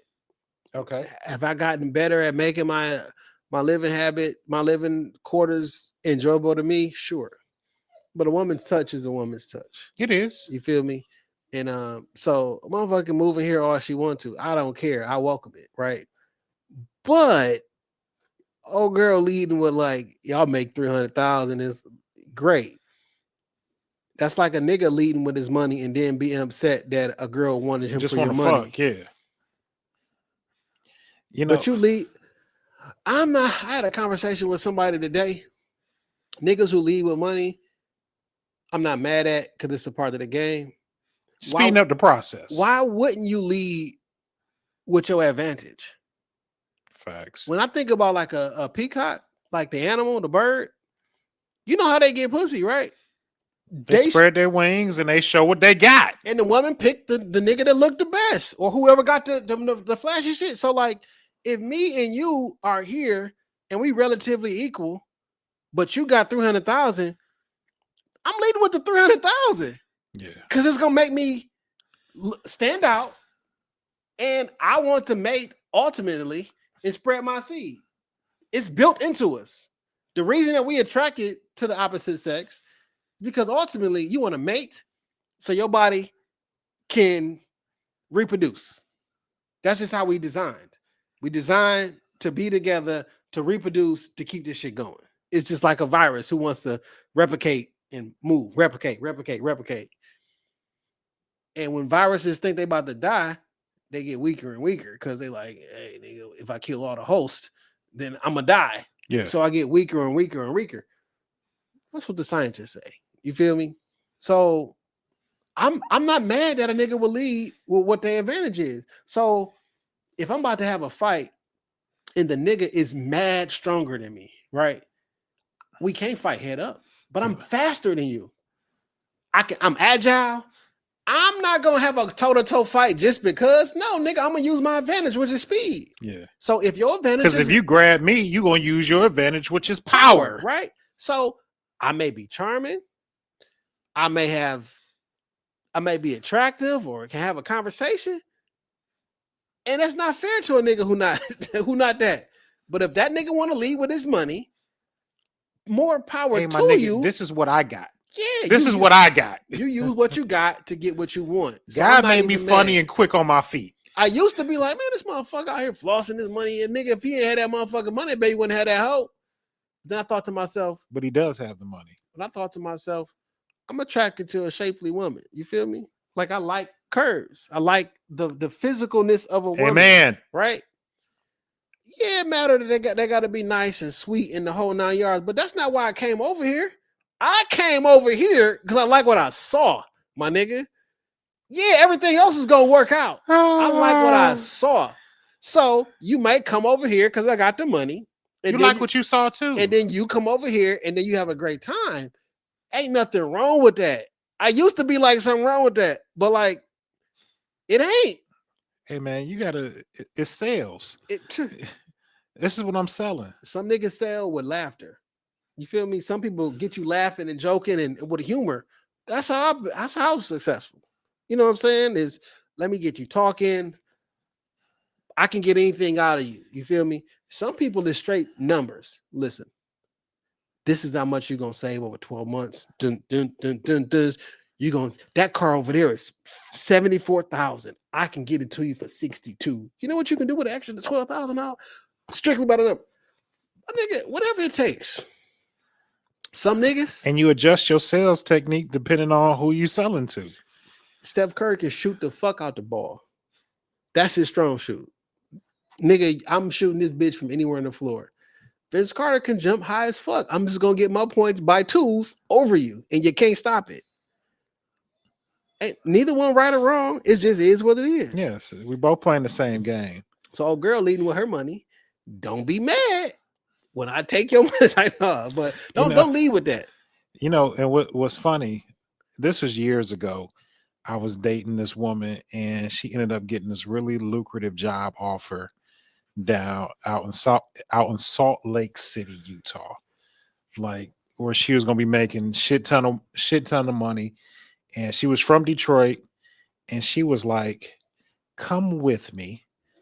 You don't have to work for a little while. Just get yourself together, relax, and I'll take care of us until you get on your feet. She was like, she presented the whole thing. She already had a place because the job was paying for her moving. She was like, just about 6 months to a year before you got to worry about working. Shit, I might have took that. And I remember telling my dad, I was like, I'm thinking about, such and such and going out here. He said, look, man, you got a fucked up personality. He was like, first time you piss her off, where the fuck you gonna go? I said, you right. No, nigga, you're right. Plane ticket right back here, dude. Nigga, what the fuck you mean where I'm going? But I'm a finesse it. You know what I'm saying, man? What if I liked it? Clearly, I liked the girl who was already kicking it. I just say I liked her enough. You know what I'm saying? Like, I mean, she must have been cute. Yeah, she was cute, but like, sometimes you just know, like, this is. Man, I'll do that shit for fun. Nigga. A year? 6 months to a year? I ain't never been to Utah. I might go to Utah and be the fucking man out in Utah, my nigga. I ain't never seen a nigga like me in Utah. In Utah? Nigga, what?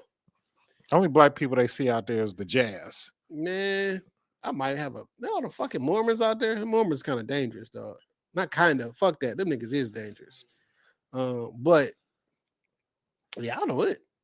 Hey, man, I didn't go. That conversation, I mean, shit, plane tickets wasn't that expensive back in the day. Shit, ain't that expensive now, I guess. Shit, the motherfucker expensive as fuck now. Hey, my nigga, I fly Spirit. Spirit only one ain't crashing. Yeah. Where the Spirit flight that crashed? So did you see where that one flight crashed and they offered niggas 30K? They gave niggas $30,000 a piece. I'll take it. But you took the you wanna try to haggle for a little bit more? Honestly, man, I ought to be so happy for my life. I'd have took the 30. I'll probably like and give me free. I might like give me free lifetime flights or some shit, or give me some sky miles or some shit. I'm pretty sure they can throw me some sky miles, but like I might not never fly again though. Would you fly again? Probably not. Nah, man, I'm kind of straight on flying. Probably not. I'll be honest with you. I'm straight on flying right now. It's way too much shit going on. Yeah. I'm kind of straight. I don't got nothing planned right now, but like my birthday is coming up. Wherever I'm going, I'm either gonna be here or I'm gonna drive there. Way too much shit going on, dog. I feel you. 30,000 though. That motherfucker plane was upside down. All this shit is human error, though. How many times you been on a plane and you see them do the, if your mask comes down and you do all they ain't even paying attention. I got my AirPods in. Where'd I just go? Where was I just at on the plane? Puerto Rico. You went to Georgia, didn't you? I mean, South Carolina. Did you fly down? I was in Florida. Yeah, I was in Florida. I was I was in the emergency room. Oh no, I was in Atlanta. I was in Florida. Then my layover was in Atlanta. But yeah, I was on the emergency road both times. They're like, you got to be the nigga to open that door up. Yeah, I was like, yeah, I'll do it. I listen. You know what I'm saying? I probably would. But I don't know, man. I'm kind of straight on that shit right now, dog. It ain't nowhere I got to be right now. Yeah, it's a lot of it's something funny in the water. Yeah, something in the water for sure. You know whose man's is this? Oh man, whose man's is this? No, I don't really got it. Oh man, yeah, I do.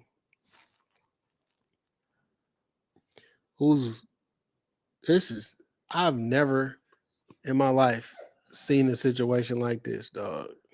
So there's a local woman who abandoned her kids 5 years ago in Pontiac.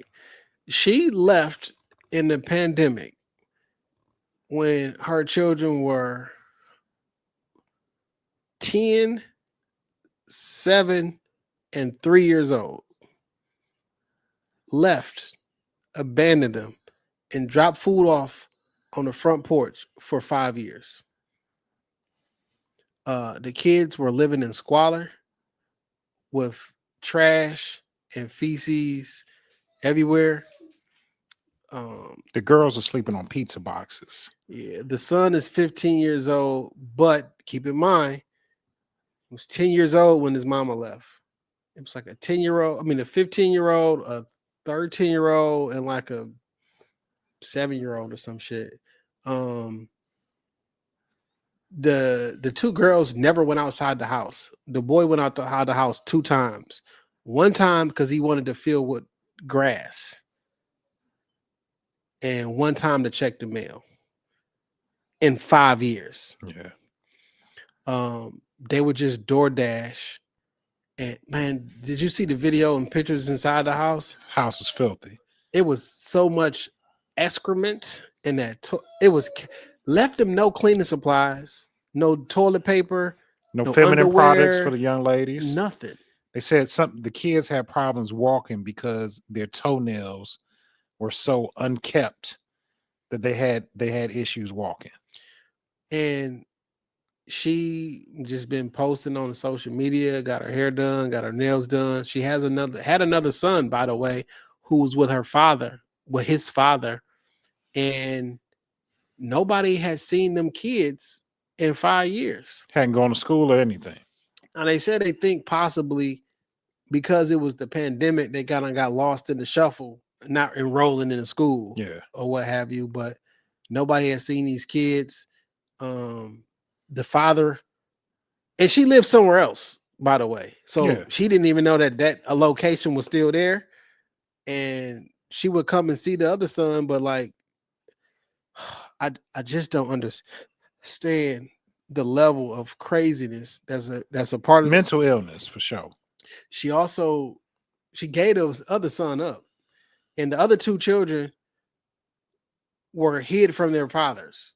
I guess one of them, the father got out of prison, tried to get custody. She wouldn't let him have custody, wouldn't let him see him.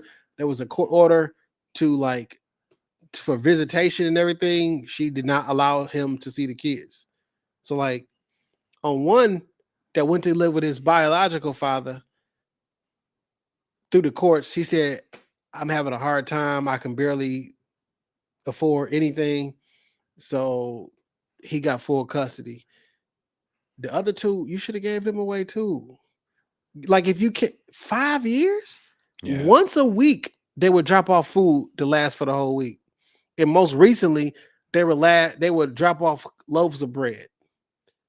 There was so many hot and readies and different, man. This is so evil and so vile. And you on Facebook just posting new clothes and 4-5 inch nails and you just going around your life. You had 5 years. It's crazy to me, like the lack of care for your children. Nigga, I know what my kid. If I don't talk to my kids within, I don't know, I talk to the kids every day. But like if I was to go more than 24 hours without hearing from the kids, I'll pull up. 5 years. Someone was like, I thought the kids was with their grandma, some shit, or that's crazy. To me, it's more than just the mother though. Like it's like community as well. If the rest of the family hasn't talked to these kids in 5 years or seen them in 5 years, people's like, wherever the neighbors at? They didn't come out the house. The only reason that they found out this was going on is because the townhome in Pontiac, the rent hadn't been paid since October, and they hadn't heard from them. So the landlord dude probably thought they was dead. Well, he went to do a welfare check. Like, yo, what's up with old girl? Because I ain't heard from her. You ain't went in that place in 5 years, dog. You don't check on your tenants to see if anything fucked up in here or nothing. No, they straight. Ain't nobody called. It's yours though. Like ain't nobody called. I ain't gonna look. But this is yours. You own it. I mean, I understand that, but like clearly for him, out of sight, out of mind. If they ain't called about nothing, ain't nothing broke. I ain't gonna make no upgrades. I ain't reglazing no tub. Man, I be seeing these. I follow a lot of these house owners on YouTube and shit like that, and y'all be fucking these people houses up when they let you haven't did a stop in for a year and a half or 2 years. Ain't no way I'm going 5 years without going to check my property. What did y'all? Is there holes in the wall? Like, what did y'all do? I was just watching some shit where the tenants flooded the house. They broke both water lines to the toilets in the house and let the water run for probably about a week. House is unlivable at this point. Crazy. I don't know, man. She got arrested, got arraigned yesterday. Under them kids never be the same. Yeah. There won't be a time where them kids are normal. They had cell phones. That shit kind of throwing me. Y'all niggas ain't never go outside. It's not their fault, okay? I'd have probably went outside though. Yeah, I mean, just knowing me as a child, like, and my mama ain't here. I wonder what she would have, what she told them. Something fucked up. They might not. They probably thought COVID was still happening. But y'all got cell phones. Nah. But I also don't know.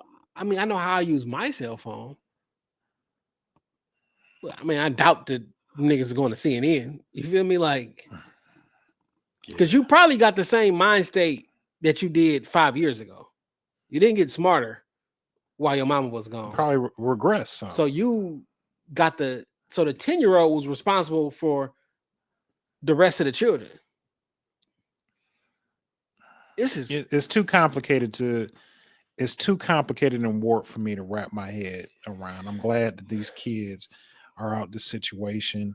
I hope they throw the book at this woman. Also, another cold who mans is the young girl who children froze to death in the parking lot of the casino. There was a video of her on live this week. Hair and nails done, popping ass on Facebook Live. Yeah. Them kids ain't even in the ground. No, and people, she was leaning on that same thing. Like they showed the father eventually. He living out in Novi with his woman, and she was like, she was having a hard time. Nobody would help. Pretty much a very similar tale of despair. And people really giving her a pass. Like, there's no services for homeless families. I ain't give you no fucking pass, man. That story ain't adding up. There was multiple people inside of that car. The grandmother was in the car. Those two kids in the car and other children as well. Why the fuck you waking these kids up at 1:00? They should have been in school. You waking the kids up at 1:00? You living in the fucking car? School is warm. They get free food at school. Why wouldn't they be at school? Why would you waking them up for the day at 1 p.m. in the afternoon? How does that make sense? They should be at school. Yeah. That's the safest place. That's the warmest place for them to be. That's the safest place for them to be. But if they go to school, then they can talk. They can tell. Well, they've been living in the car. Kids live in cars, unfortunately. They do. You know what I'm saying? But like, go get something to eat. Go get warm. At the very least, my mind is at peace from 7:00, 8:00 in the morning to 3:00 in the afternoon. My kids are safe. We'll figure it out for the rest of the day, the rest of the night. Pull them fucking cameras from them parking lots. They can see something ain't adding up, dog. Something ain't adding up, nigga. I didn't even know you could sit in the casino that long because there's cameras everywhere. It's security floating around that bitch all the time. I mean, niggas be in the casinos for days at a time. Cars be parked there. Yeah, but you in the casino, like you gambling, and it's probably kids or people who be in the parking lot in the casino while the gambler is in there gambling often. Yeah. But look at them cameras, dog. She didn't look the same, and I ain't never seen somebody cry that long without tears. Not a near tear came out them fucking eyes. Never. Do you love your kids? Like, for real, do you love them? Like, if I love listen, I'm not a mother and I don't have children. So I'm speaking from a logical, not the emotional aspect of it, because I don't know that emotion. You feel me? But if I cannot take care of my children to the point where we are out of the hotel and we sleeping in our car inside of a casino parking lot with my mother, by the way, and other children, something ain't right. Why your mama ain't got nowhere to live? Something ain't right. Mama and daughter, mama and grown-up daughter. Also, go to the airport, my nigga. And do what? Sit the fuck down inside. Niggas is always sitting down in the airport. You can't go that far in the airport without a ticket. It's seats. I don't know if that's the solution, Jay, going to the airport. Sleep in the car in the freezing? Like we just got finished saying how fucking cold it's been. I don't know what the solution is beyond getting them off the streets. And I don't know what type of assistance is available. Somebody said this. She said she been to CNA since she was 17. Go to the hospital, my nigga. Go to the emergency room and sit your ass in the emergency room, in the fucking waiting room. This motherfucker sitting there. I bet you it's a waiting room full of people right now. Yeah, nigga, somewhere like receiving hospital. You can't just sit around in Providence and Nigga, they got security. You can't even just walk. You can't just stroll up in that bitch. You can walk up to the emergency at any fucking time. Yeah, but like, what's your emergency? Yeah, my baby's sick. All right. And you're gonna be there for hours until they come see. Or look, I don't got nowhere to go. We about to freeze to death out here. Do you mind we sit here in the fucking and we sit in the the hospital gonna turn you away? No. I don't believe that the hospital. I think eventually it's gonna be loitering or trespassing. I do. Well, you said you've been looking for help. When the police show up, they will get you some help then. You said you look for everywhere. I mean, it's social workers in the hospital at the very least. All right, you may have a point. I mean, when I love my children and I'm doing it, and everybody say I'm gonna do anything for my children, think for them.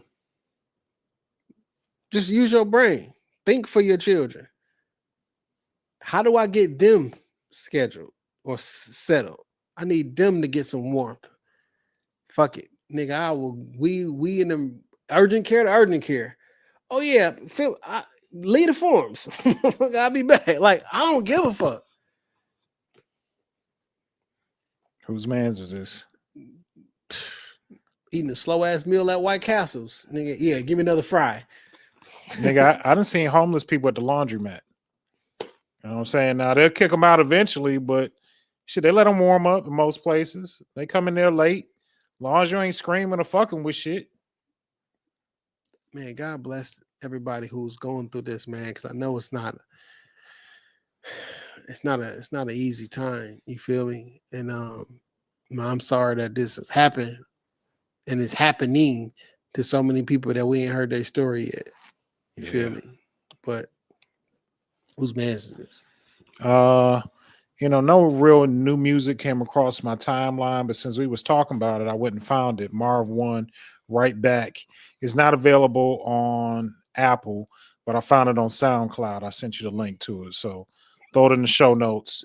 It's an incredible song. Marv 1, Right Back. Bang it, enjoy it. It's free on SoundCloud. That's all we got. So look. It's time for the Benny. It's your man Dame going wild on everything that matter. Twitter, X, TikTok, and Instagram. When you see the blue and the black, wherever you see your blue and the black, you know where the fuck you at. I also want to give a shout out to Chef Geach. I just noticed he posted a video about his journey and becoming viral, and he was talking in the video. He referenced a freestyle that he did that helped him go viral. If you look at the freestyle video, you'll see a very familiar blue and black tile because he rapped it at Shop Talk Podcast Studios. Eminem said that freestyle was dope. All these different people are like, oh, you niggas know what's up with the blue and the black. That's all I'm saying. You feel me? We out here. It's a name brand. It's a household brand. It's a brand you can trust. Yeah. Jay? I'm Jay Johnson, 313 on everything that matters. Shout out to y'all for tapping in with us 462 episodes. You feel me? Rest in peace, Irv. His funeral was this week. Yeah. And man, very unfortunate. Rest in peace, Irv Gotti. I'm not saying we the Rockefeller podcast, but we are Jay and Dave. Hell yeah. Peace.